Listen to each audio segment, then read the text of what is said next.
പക്ഷേ ചെറിയ പപ്പയും അച്ഛനും സംസാരിക്കുന്നതിൻ്റെ ഇടയിൽ കേട്ടൊരു കാര്യം. അതാണ് എന്നെ വീണ്ടും ഇവിടേക്ക് കൊണ്ടുവന്നത്. എൻ്റെ അച്ചാച്ചൻ്റെ കുഞ്ഞിന് ഹൃദ്രോഗമാണെന്ന്. അവളെയെങ്കിലും രക്ഷിക്കണം എന്നൊരു ചിന്ത വന്നു. നേരിട്ട് മായയോ കുഞ്ഞിനെയോ കാണാൻ പോവാൻ കഴിയുമായിരുന്നില്ല എനിക്ക്. അതിനു വേണ്ടിയാ വീണ്ടും വന്നേ. അപ്പോഴും മനസ്സുകൊണ്ട് ഉറപ്പിച്ചിരുന്നു ഇനി ഇച്ചായനൊരു ശല്യമായി കടിച്ചു തൂങ്ങി കിടക്കില്ലെന്ന്. പക്ഷെ അപ്പോഴാണ് വിനായകൻ വഴി അലക്സിൻ്റെ നീക്കങ്ങൾ അറിയുന്നത്. പല രീതിയിലും ഇച്ചായനെ തകർക്കാൻ അലക്സ് നോക്കുന്നു എന്ന വിവരം കിട്ടിയപ്പോൾ തന്നെ അവരുടെ സഹായത്തോടെ ഞാൻ അലക്സിനുള്ള മറുപടി ആലോചിച്ചു തുടങ്ങി. എല്ലാത്തിനും കൂട്ടായി ഐസക്കും മൈക്കിളും ഉണ്ടായിരുന്നു. സൂസൻ വഴി അലോഷ്യയെ ആദ്യം കൊടുക്കുക, അതായിരുന്നു ലക്ഷ്യം. പക്ഷെ അതിനൊന്നും ചെയ്യാതെ തന്നെ സൂസനും അയാളുമായി ബന്ധം തുടങ്ങി. ഇച്ചായൻ അറിയാതെ ഇച്ചായൻ്റെ ചില സ്വത്തുക്കളെല്ലാം അലക്സ് അയാളുടെ പേരിലേക്ക് മാറ്റിയത് വിനായകൻ്റെ അസിസ്റ്റൻറ്റിൻ്റെ സഹായത്തോടെ ആയിരുന്നു. അതറിഞ്ഞപ്പോൾ തന്നെ ഇനിയുള്ള കളികൾ ഞങ്ങൾ തീരുമാനിച്ചു. ഐസക് അലക്സിന് മുന്നിൽ സ്വത്തിൻ്റെ ഇടപാട് തീർത്തു കൊടുക്കുന്നൊരു ഇടനിലക്കാരനായി. വിനായകും മൈക്കിളും അവരുടെ സഹായിയും. ഐസക് തന്നെയായിരുന്നു അലക്സിനോട് പറഞ്ഞത് ഡോക്യുമെൻറ്റ്സ് കിട്ടിയാൽ മാത്രമേ കാര്യങ്ങളൊരു മുന്നോട്ട് നീക്കാനാവുകയുള്ളൂ എന്ന്. തെളിവ് സഹിതം അലക്സിൻ്റെ മുഖംമൂടി ഇച്ചായന് മുന്നിൽ തുറന്ന് കാട്ടണമായിരുന്നു. പക്ഷേ ഇതിനിടയ്ക്ക് ബെന്നി അവനൊരിക്കലും സേറയെ മുന്നെത്തി കളിക്കുമെന്നറിഞ്ഞിരുന്നില്ല. ഇച്ചായൻ അന്ന് രാവിലെ പാർട്ടിയോടൊപ്പം പുറത്തേക്ക് പോകുമ്പോൾ വല്ലാത്ത ടെൻഷനായിരുന്നു. വിനായകൻ കോളിൽ തന്നെ ഉണ്ടായിരുന്നു. ഇച്ചായനും പാർട്ടിക്കും ഒരു പോറൽ പോലും ഏൽക്കാതെ നോക്കിക്കൊള്ളാം എന്ന് വാക്ക് പറഞ്ഞിരുന്നു. അതിനൊപ്പം അലക്സിന് വേണ്ടി അന്നയെ തള്ളിപ്പറഞ്ഞ് ജോഷുവയും അയാളുടെ തനിനിറം കാണണമെന്നുണ്ടായിരുന്നു. അതിനുവേണ്ടിയാ അവളെയും അന്നവിടെ എത്തിച്ചത്. അപ്പോഴാണ് നിർത്താതെ ഏതോ നമ്പറിൽ നിന്ന് കോള് വരുന്നത്. നിന്റെ അച്ചാച്ചൻ്റെ മകളെ വേണമെങ്കിൽ ഉടൻ പറയുന്ന സ്ഥലത്ത് എത്തണമെന്ന് പറഞ്ഞത് അവനായിരുന്നു. പിന്നെ എല്ലാം കാത്തു ഓർമ്മയിലെന്നപ്പോൾ കുടുങ്ങി. അലോഷ്യയെല്ലാം കേട്ടുകൊണ്ട് തന്നെ അവളെ തട്ടി ആശ്വസിപ്പിച്ചു. ജീവിതത്തിൽ ഇന്നോളം നടന്നതെല്ലാം വീണ്ടും ഒന്ന് ഓർത്തെടുക്കെ അലോഷ്യക്ക് തല പെരുക്കുന്നത് പോലെ തോന്നി. കണ്ണ് മുറുക്കിയടച്ച് അവനൊന്ന് നീട്ടി ശ്വാസം വലിച്ചു വിട്ടു. കഴിഞ്ഞു പോയതെല്ലാം മറവിക്ക് വിട്ടുകൊടുത്ത് വരാനിരിക്കുന്ന സുന്ദര നിമിഷങ്ങളെ ഓർത്തുകൊണ്ട് അലോഷി കാത്തുവിനെ ചേർത്ത് പിടിച്ചു. വീണ്ടും എന്തോ പറയാൻ വരുന്നവളെ തടഞ്ഞ് അവൻ അവളിലേക്ക് ചാഞ്ഞു കിടന്നു. രജിസ്റ്റർ മാരേജ് 2 ദിവസത്തിന് ശേഷമാണ്. നിനക്ക് താല്പര്യമില്ലെങ്കിൽ ഇപ്പോൾ പറയണം. എല്ലാവർക്കും മുന്നിലും കൂടി കോമാളിയാവാൻ വയ്യ എനിക്ക്. പറയുമ്പോൾ പാർത്തിയുടെ ശബ്ദം വിറച്ചുപോയി. എതിരെ നിൽക്കുന്ന അന്ന ഞെട്ടിക്കൊണ്ട് തല ഉയർത്തുന്നത് കണ്ടതും പാർത്തി മുഖം വെട്ടിച്ച് തിരിഞ്ഞു നിന്നു. നാളേറെ ആയിട്ടുള്ള അന്നയുടെ സമീപനവും ഒഴിഞ്ഞുമാറ്റവും പാർത്തിയെ അത്രയും വേദനിപ്പിച്ചിരുന്നു. കുറച്ചു മുന്നേ അമ്മയോടവൾ പറഞ്ഞ കാര്യം കൂടി ഓർക്കെ പാർത്തി നിറഞ്ഞു വന്ന കണ്ണുകൾ അമർത്തി തുടച്ചു. പാർത്തി, അന്ന വിറയലോടെ പാർത്തിയുടെ തോളിൽ തൊട്ടു. എന്തിനാ എന്നെ ഇങ്ങനെ? എൻ്റെ സ്നേഹത്തിൽ നിനക്ക് എന്ത് കുറവാ തോന്നിയേ? എന്നെ വിട്ടു പോകാൻ മാത്രം. ഒറ്റ നിമിഷം കൊണ്ട് അന്നയുടെ കവിളിൽ കുത്തിപ്പിടിച്ച് പാർത്തി അവളെ ചേർത്ത് പിടിച്ചു. പകച്ചുപോയ അന്നയുടെ മിഴികൾ ഉടനടി നിറഞ്ഞു തൂവി. പാർത്തിയുടെ കണ്ണിൽ നിറഞ്ഞു കണ്ട ദുഃഖം ഉള്ളതിനേക്കാൾ 1000 ഇരട്ടി അവളുടെ ഹൃദയത്തെ കീറിമുറിച്ചു. അവൻ്റെ മിഴികൾ നോക്കിയവൾ വിലങ്ങനെ തല ചലിപ്പിച്ചു. ചുണ്ടി കൂട്ടിപ്പിടിച്ച് കരയുന്ന പെണ്ണിനെ കാണെ പാർത്തിക്ക് സങ്കടം തോന്നി. എങ്കിലും ഇത്രനാൾ അവനെ ഒഴിവാക്കിയവൾക്ക് ഒരു ചെറിയ പണി അവന് കരുതിയിരുന്നു. മുഖത്തെ ഭാവം മാറ്റി ദേഷ്യത്തിൽ പാർത്തി അവളുടെ കവളിൽ നിന്ന് കൈയെടുത്ത് തട്ടിമാറ്റി. എനിക്കാ കുറവ്, പാർത്തിക്കല്ല. അന്ന തേങ്ങിക്കൊണ്ടത് പറയുമ്പോൾ പാർത്തി പല്ല് കടിച്ചു. ഇവളിത് എത്ര പറഞ്ഞാലും പെണ്ണി ഡയലോഗ് മാറ്റമില്ലെന്ന് മനസ്സിലാക്കി പാർത്തി ഒന്ന് നീട്ടി ശ്വാസം വലിച്ചു വിട്ടു. ഞാൻ അറിയാത്ത എന്ത് കുറവാ നിനക്കുള്ളത്? മുഖത്ത് ദേഷ്യം നിറച്ച് അവളുടെ അടുത്തേക്ക് വന്നവൻ അന്നയെ തുറിച്ചു നോക്കി. അതിനിടയ്ക്ക് കണ്ണു നിറച്ച് പിടിക്കാനും പാർത്തി മറന്നില്ല. കാത്തിരുന്ന് ദേവിക്ക് കിട്ടിയ മരിയോട് കൊള്ളാം. എന്തേ? അപ്പോൾ ഈ ഒന്നും അറിഞ്ഞില്ലേ? പെണ്ണ് മച്ചിയാന്ന്. പാർത്തിയുടെ അമ്മ ശ്രീദേവിയുടെ അടുത്തിരുന്ന 2 സ്ത്രീകൾ പരസ്പരം അന്നയുടെ ഹൃദയത്തെ വേദനിപ്പിക്കുമ്പോൾ അതിനേക്കാൾ അവളെ നോവിച്ചത് ശ്രീദേവിയുടെ മൗനമായിരുന്നു. ഒന്നും മിണ്ടാതിരിക്കുന്നവരെ കാണെ അന്നയ്ക്ക് സഹിക്കാനാവാത്ത വേദന തോന്നി. മകൻ്റെ കുഞ്ഞിനെ ഒരിക്കലും തനിക്ക് നൽകാനാവില്ല എന്നുള്ളത് അവരുടെ മനസ്സിലും ഒരു കരടായി കിടക്കുമെന്ന് അന്നയ്ക്ക് തോന്നി. അതുകൊണ്ട് തന്നെയാണ് ഒത്തിരി വേദനിച്ചിട്ടാണെങ്കിലും ശ്രീദേവിയോട് തനിക്കിവിടെ പാർത്തിക്കൊപ്പം തുടരാൻ കഴിയില്ല എന്ന് പറഞ്ഞതും. അന്ന നിന്നോടാ എനിക്കറിയാത്തതും ഞാൻ അറിഞ്ഞിട്ടില്ലാത്തതുമായ എന്ത് കുറവാ നിനക്കുള്ളേ? പാർത്തി ശക്തിയിൽ അന്നയുടെ തോളോട് കുലുക്കി. അന്ന കരഞ്ഞു പോയിരുന്നു. തൻ്റെ ഒപ്പം എല്ലാത്തിനും ചേർത്ത് പിടിക്കുന്ന പാർത്തിയോട് താൻ കാണിക്കുന്നത് ദ്രോഹമാണെന്ന ചിന്ത അവളിൽ ഉറഞ്ഞു പോയിരുന്നു. കഴിയില്ല പാർത്തി, നിനക്ക് നല്ലൊരു ഭാര്യയാവാനോ നമ്മുടെ കുഞ്ഞിൻ്റെ അമ്മയാവാനോ കഴിയില്ല എനിക്ക്. പറഞ്ഞത് തന്നെ വീണ്ടും പറഞ്ഞു കരഞ്ഞവൾ. നിനക്ക് എന്നെ വേണ്ട എന്നാണോ അന്ന പറഞ്ഞു വരുന്നത്? ശരിക്കും അവനപ്പോൾ ദേഷ്യം വന്നിരുന്നു. ദേഷ്യം കാരണം പാർത്തിയുടെ ശബ്ദം അടഞ്ഞുപോയി. അല്ല, ഞാൻ നിനക്ക് വേണ്ട പാർത്തി. അന്ന വേദനിക്കുന്ന ഹൃദയത്തോടെ പതിയെ പറഞ്ഞു. ശരി, നിന്റെ ഇഷ്ടം പോലെ. ഒരു ശല്യത്തിനും ഞാനായിട്ട് വരില്ല. നിന്റെ അപ്പച്ചൻ്റെയും അമ്മച്ചിയുടെയും മുന്നിൽ വെച്ചാ നിന്നെ കൈപിടിച്ചെൻ്റെ ജീവിതത്തിലേക്ക് കൊണ്ടുവന്നത്. അവർക്ക് കൊടുത്ത വാക്ക് എനിക്ക് പാലിക്കണം. അതുകൊണ്ട് നിനക്കിവിടെ കഴിയാം ഇനിയുള്ള കാലം. പക്ഷേ ഞാനുണ്ടാവില്ല. ഇനിയൊരു നിമിഷം പോലും നിനക്കെന്നെ വേണമെന്ന് തോന്നുമ്പോൾ വിളിക്ക്. ജീവനോടെ ഉണ്ടെങ്കിൽ വന്നോളാം ഞാൻ. അത്രയും പറഞ്ഞ് കാറ്റുപോലെ ഇറങ്ങിപ്പോകുന്നവനെ കണ്ട് ചലനമറ്റതുപോലെ അന്ന തറഞ്ഞു നിന്നു. ഹൃദയം അത്രയും തീവ്രമായി അവനെ ആഗ്രഹിക്കുമ്പോഴും തൻ്റെ കുറവുകൾ തന്നെ പിറകിലേക്ക് വലിക്കുന്നു. അന്നയുടെ അപകർഷതാബോധം അവളെ വിട്ടുപോകുന്നുണ്ടായിരുന്നില്ല. പക്ഷെ അവസാനമായി അവൻ പറഞ്ഞു പോയ വാക്കുകൾ ആലോചിക്കെ അന്നയ്ക്ക് ശരീരം മരവിക്കുന്നത് പോലെ തോന്നി. ഓടി അവന് പിന്നാലെ ഇറങ്ങി ചെല്ലുമ്പോഴേക്കും പാർത്തിയുടെ വണ്ടി ഗേറ്റ് കടന്നു പോയിരുന്നു. നിനക്കെന്താടാ പന്നെ പെണ്ണിനെ വെറുതെ വേദനിപ്പിക്കാനായിട്ട്? പിന്നെ ഞാനെന്താ വേണ്ടേ? അവൾ പറയണ പോലെ അവളെ പോകാൻ വിടണോ? അവളും അവളുടെ കുഞ്ഞുമില്ലാതെ ഞാൻ എന്നെപ്പറ്റി അവൾ ഓർത്തോ? എനിക്ക് വേദനിക്കില്ലേ? പാർത്തിക്ക് ശരിക്കും സങ്കടവും ദേഷ്യവും വരുന്നുണ്ടായിരുന്നു. ദേഷ്യത്തോടെ പറഞ്ഞു തുടങ്ങിയവൻ്റെ വാക്ക് ദുഃഖത്താലായുന്നതും അലോഷി പാർത്തിയുടെ തോളിൽ കൈവച്ചു. ആവുന്നത്ര അന്നെ പറഞ്ഞ് മനസ്സിലാക്കാൻ ഈ കഴിഞ്ഞ ദിവസങ്ങളിൽ അലോഷ്യം ശ്രമിച്ചിരുന്നു. പക്ഷെ അന്നയുടെ ഉള്ളിൽ അപകർഷതാബോധം പാർത്തിയോട് അടുക്കുന്നതിൽ നിന്ന് വീണ്ടും വീണ്ടും അവളെ പുറകോട്ട് വലിക്കുന്നു. എനിക്കറിയുന്നതല്ലേ അവളുടെ എല്ലാ കുറവും, അറിഞ്ഞുകൊണ്ടല്ലേ ഞാൻ അവളെ. എന്നിട്ട് അവൾ എന്നോട് ഇങ്ങനെ പെരുമാറുന്നത് കാണുമ്പോഴാ എനിക്ക് ജീവനാടാ അവളെനിക്ക്. ഒന്നും വേണ്ടടാ, അവളെ മാത്രം മതി, അവളെ മാത്രം. ഇതുപോലെ തന്നെയാവും അന്നയുടെ ഉള്ളിലും. പക്ഷെ അവൾക്കത് തുറന്നു കാട്ടാൻ പേടിയാണ് പാർത്തിയേട്ടാ. ഇതുവരെ മിണ്ടാതെ നിന്ന് കാത്തു പറഞ്ഞതും അലോഷിയും പാർത്തിയും അവളെ നോക്കി. എന്തിനാ അവൾക്ക് പേടി? അനാഥയായിരുന്നവൾ പെട്ടെന്ന് അവൾക്ക് ഒരുപാട് ബന്ധങ്ങൾ ഉണ്ടാവുന്നു. അപ്പൻ, അമ്മ, അനിയത്തി, ബന്ധുക്കൾ, സുഹൃത്തുക്കൾ, പ്രണയം, അങ്ങനെ എല്ലാം ഉണ്ടാകുന്നു. എല്ലാവരും ഉണ്ടാകുന്നു. പക്ഷേ നീർക്കുമ്പള പൊട്ടി വീഴുന്ന സമയം കൊണ്ട് ഇവരെല്ലാം അവൾക്ക് നഷ്ടമായി. അതുവരെ സ്നേഹം നിറഞ്ഞിരുന്ന മുഖങ്ങളിലൊക്കെ വെറുപ്പ് കാണാൻ തുടങ്ങി. അറിഞ്ഞോ അറിയാതെയോ സ്വന്തം കൈപ്പിഴ കൊണ്ട് ഒരു പെണ്ണ് ഏറ്റവും വലിയ ഭാഗ്യമായി കാണുന്ന മാതൃത്വം അവളിൽ നിന്ന് നഷ്ടമാകുന്നു. നഷ്ടങ്ങൾ ഏതൊരു കഠിന ഹൃദയത്തെയും ഉലച്ചു കളയും. അവളും ഉലഞ്ഞു. അതിനുശേഷം മറ്റെന്തെല്ലാം വന്നു ചേർന്നാലും നഷ്ടങ്ങളുടെ കണക്ക് മാത്രം ഓർക്കുന്നൊരു മനസ്സ് എല്ലാവരിലും എന്ന പോലെ അവളിലും ഉണ്ടാവും. അതവളെ പുതിയ ബന്ധങ്ങളിൽ നിന്നും അകറ്റും. ഉള്ളറിഞ്ഞ് സ്നേഹിക്കാൻ അവളെ അവളുടെ നഷ്ടങ്ങൾ അറപ്പിക്കും. ഇനിയും നഷ്ടപ്പെടുമോ എന്നവളുടെ പേടി മറ്റുള്ളവരിൽ നിന്ന് കൂടുതലാവും അവളിൽ. ഒരിക്കലും അന്ന നഷ്ടപ്പെടുത്താൻ ആഗ്രഹിക്കാത്ത, എന്നാൽ അവൾ ഏറ്റവും കൂടുതൽ നഷ്ടപ്പെടുമോ എന്ന് ഭയപ്പെടുന്ന ഒരേയൊരാൾ പാർത്തിയേട്ടനാണ്. കാത്തുവിൻ്റെ കണ്ണുകൾ നിറഞ്ഞിരുന്നു. പാർത്തി വേദനയോടെ അലോഷിയെ നോക്ക്.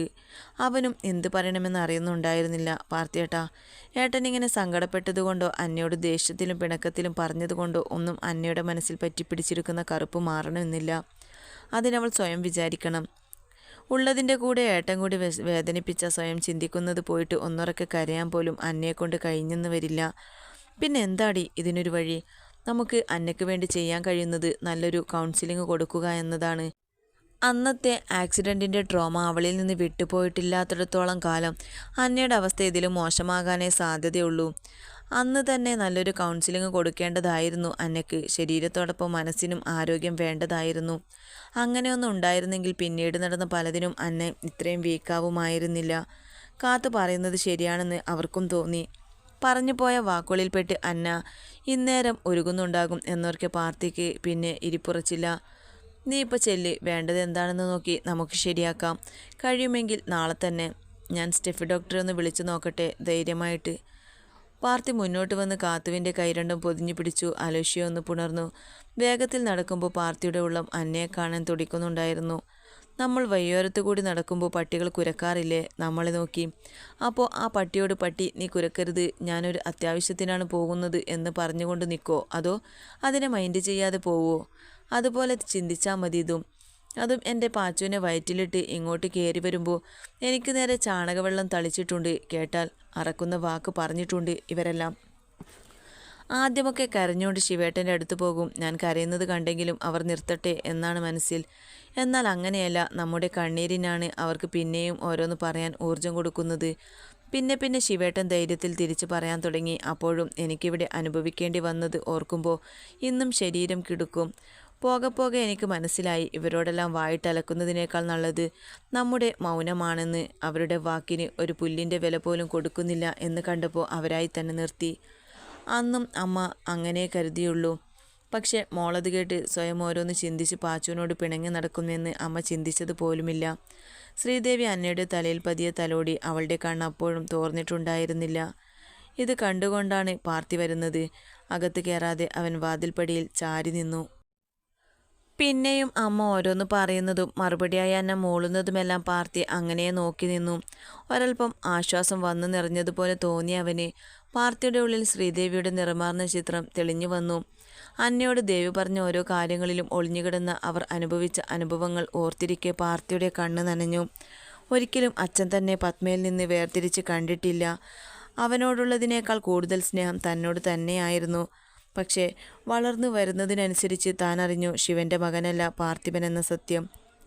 ഞെട്ടലായിരുന്നു സത്യം. ഞാൻ അറിഞ്ഞപ്പോൾ അച്ഛൻ്റെ കണ്ണിൽ കണ്ട വേദനയെന്നും ഓർക്കുന്നെന്നുപോൽ പാർത്തി കണ്ണുകൾ മുറുക്കി അടച്ചു.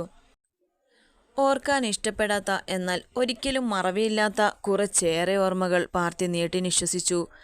ആരോ തൻ്റെ അമ്മയെ ദ്രോഹിച്ചതിലുണ്ടായ ബാക്കിപാത്രമാണ് താനെന്ന് ആദ്യമായി അറിയുമ്പോൾ ഉള്ളിൽ പേരോ രൂപമോ ഇല്ലാത്ത അയാളോടുള്ള വെറുപ്പ് സ്ഥാനം പിടിച്ചിരുന്നു. അയാളുടെ നാശം കാണാൻ വേണ്ടി തന്നെയാണ് തിരിഞ്ഞു പിടിച്ച് പുലിക്കാട്ടിലേക്ക് വരുന്നത്.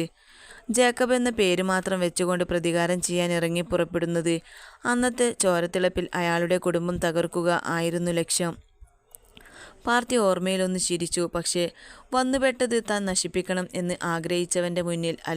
അലോഷി ജേക്കബ്, തൻ്റെ സഹോദരൻ. അറിയില്ലായിരുന്നു പരിചയപ്പെടുമ്പോഴും കൂട്ടാവുമ്പോഴും അറിയില്ലായിരുന്നു അവൻ്റെ അപ്പൻ്റെ സന്തതി തന്നെയായിരുന്നു ഞാനെന്ന്.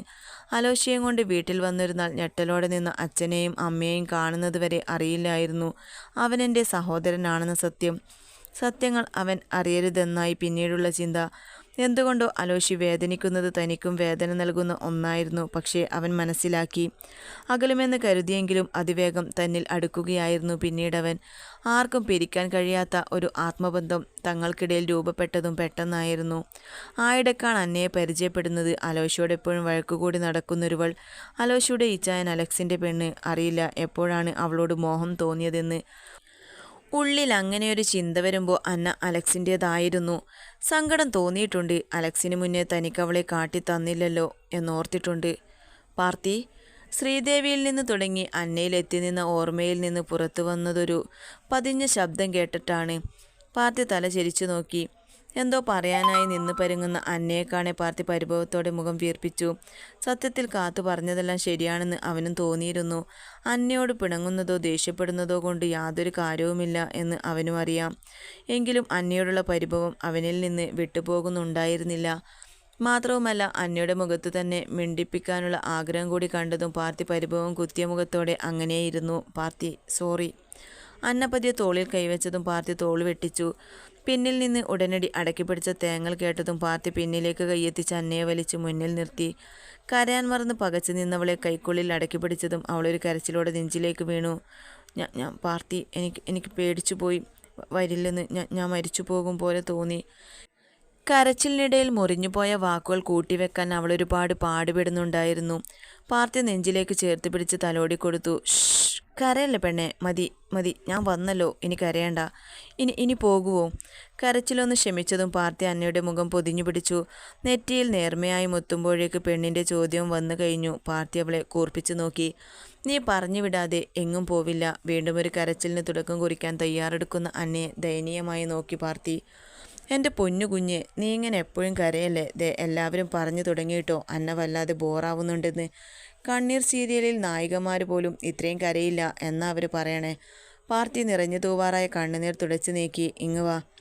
അന്നയുടെ കയ്യിൽ പിടിച്ച് ബെഡിൽ വന്നിരുന്ന് പാർത്തി അവനടുത്തായി ഇരിക്കാൻ പോയവളെ അതിനനുവദിക്കാതെ മടിയിൽ പിടിച്ചെടുത്തവേ അന്ന ഒരു മടിയോടെ അവനെ നോക്കി. എന്തേ? അവളുടെ നോട്ടം കണ്ടതും പാർത്തി കള്ളച്ചിരിയോടെ അവളെ നോക്കി. അന്ന ഒന്നുമില്ലെന്ന് തലയാട്ടി. പാർത്തി ചിരിയോടെ അന്നയെ ഒന്നുകൂടി അടക്കിപ്പിടിച്ച് തോളിൽ താടി മുട്ടിച്ചു വെക്കെ അന്നയോട് കാത്തു പറഞ്ഞ വിഷയം എങ്ങനെ പ്രസൻറ്റ് ചെയ്യുമെന്ന ടെൻഷൻ നിറഞ്ഞു. എന്നാൽ അന്ന അവൻ്റെ നെഞ്ചിലെ ചൂടിലേക്ക് പതുങ്ങിയിരുന്നു. സംഘർഷം നിറഞ്ഞ മനസ്സിൽ അല്പമൊരു അയവ് വരുന്നത് അവൾ അറിഞ്ഞു. താളം തെറ്റി മിടിച്ച ഹൃദയം പഴയപടി ആവുന്നത് അവളിലൊരു കൗതുകം നിറച്ചു. എത്രയൊക്കെ പാർത്തിയെ മാറ്റി നിർത്താൻ നോക്കുമ്പോഴും ഓരോ ഹൃദയമിടിപ്പും അവൻ തനിക്ക് എത്രത്തോളം വേണ്ടപ്പെട്ടതാണെന്ന് മനസ്സിലാക്കി തരുന്നു. ഇടയ്ക്കിടെ നെറ്റിയിലും കവിളിലും പതിക്കുന്ന ചൂടുചുംബനം അന്ന കണ്ണടച്ച് ഏറ്റുവാങ്ങി. നമുക്ക് നാളെ ഒരിടം വരെ പോയാലോ? ഒന്നുകൂടി അണച്ചു പിടിച്ചവനെ അന്ന കണ്ണുകളുയർത്തി നോക്കി. ഒരാളെ കാണാൻ, കുറച്ചുനേരം സംസാരിക്കാൻ, ഈ മനസ്സിലുള്ളതൊക്കെ എന്നോട് പോലും പറയാൻ മടിക്കുന്നതൊക്കെ പങ്കുവെക്കാൻ ഒരാളെ കാണാൻ പോയാലോ? കുറച്ചു മുന്നേ അലോഷി വിളിച്ചിരുന്നു നാളെ അപ്പോയിൻമെൻറ്റ് കിട്ടിയെന്ന് പറയാൻ. അന്നേരം അലോഷി തന്നെയാണ് പറഞ്ഞത് അന്നയോട് നാളത്തെ കാര്യം പറയേണ്ടെന്ന്, നാളെ അവിടെ എത്തുമ്പോൾ അവളായി മനസ്സിലാക്കട്ടെ എന്ന്. പക്ഷെ പാർത്തിക്ക് അതെന്തോ ശരിയായി തോന്നിയില്ല. ഒരു പക്ഷേ അന്നയ്ക്ക് അതാവും ഏറ്റവും വിഷമം ഉണ്ടാക്കുന്നത്.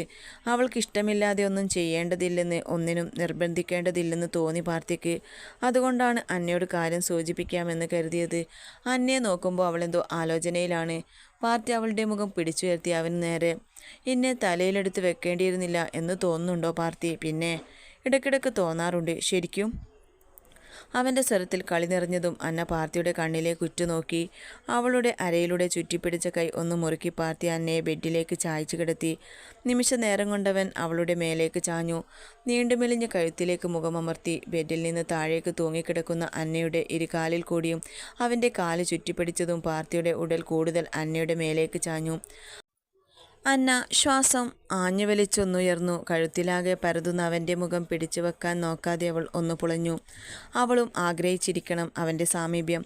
എന്തായിരിക്കും എൻ്റെ മറുപടി എന്നറിയില്ലേ? പിന്നെ എന്തിനിപ്പോൾ ഈ ചോദ്യം? കിതപ്പോടെ അവൻ മുഖമുയർത്തി. പാർത്തിയുടെ ശ്വാസം മുഖത്തേറ്റതും അന്ന ആലസ്യത്തിൽ മിഴിയൊന്ന് ചിമ്മിയടച്ചു. അറിയണോ? മുഖം താഴ്ത്തി ചെവിയോട് ചുണ്ടുരച്ച് വന്നെത്തിയ ചോദ്യം. അന്ന ശരീരത്തിൽ പടർന്ന ലഹരിയാൽ ചോദ്യം പോലും മറന്നു പോയിരുന്നു. കണ്ണടച്ച് പതിയനെ വേണ്ടെന്ന് മൂളിയവൾ. എൻ്റെ അല്ലേ ഈ നെഞ്ചു നിറയെ? നീയല്ലേ? പാർത്ഥിപൻ ചുമ്മാ ഒരു എടുത്തുചാട്ടത്തിന് തലയിലെടുത്ത് വെച്ചതല്ല. ഈ പെണ്ണിനെ ഒത്തിരി ആഗ്രഹിച്ച് ഒരുപാട് മോഹിച്ച് സ്വന്തമാക്കിയതാ. ഓരോ നിമിഷവും നിന്നോടുള്ള പ്രണയം കൂടുന്നതല്ലാതെ ഒരണു പോലും കുറയുന്നില്ല. എന്നിനിയും ഞാൻ എങ്ങനെ നിന്നെ മനസ്സിലാക്കും ജോഅന്ന? കണ്ണുകളിൽ പ്രണയം നിറച്ച് തന്നെ പുണരുന്ന അവൻ്റെ സാന്നിധ്യം അവളിലെ കാമുകിയെ ഉണർത്തിയിരുന്നു. ചുണ്ടോളം എത്തിയൊരു ചിരിയെ മോഹത്തോടെ അവൻ കവർന്നെടുത്തു. ആഗ്രഹത്തോടെ അവൻ്റെ കരങ്ങൾ അവളെ സ്നേഹിച്ചും ലാളിച്ചും വേദനിപ്പിച്ചും മുന്നേറെ അന്ന പതിഞ്ഞൊരു താളം പോൽ ഈരടി മുഴക്കി. പുറത്തെ മുല്ലവള്ളി ശക്തിയിൽ അടിച്ചൊരു കാറ്റിൽ ആടിയുലഞ്ഞു. നിലത്തേക്ക് പൂക്കൾ പൊഴിച്ചു. അതിൻ്റെ സുഗന്ധം അവിടമാകെ ഒഴുകി നടക്കുന്നത് പോൽ അന്നയിൽ അവളുടെ പാർത്ഥിപൻ്റെ പ്രണയവും തടസ്സമില്ലാതെ ഒഴുകി. അവിടെയെങ്ങും സുഗന്ധം പരന്നു. പ്രണയത്തിൻ്റെ സുഗന്ധം.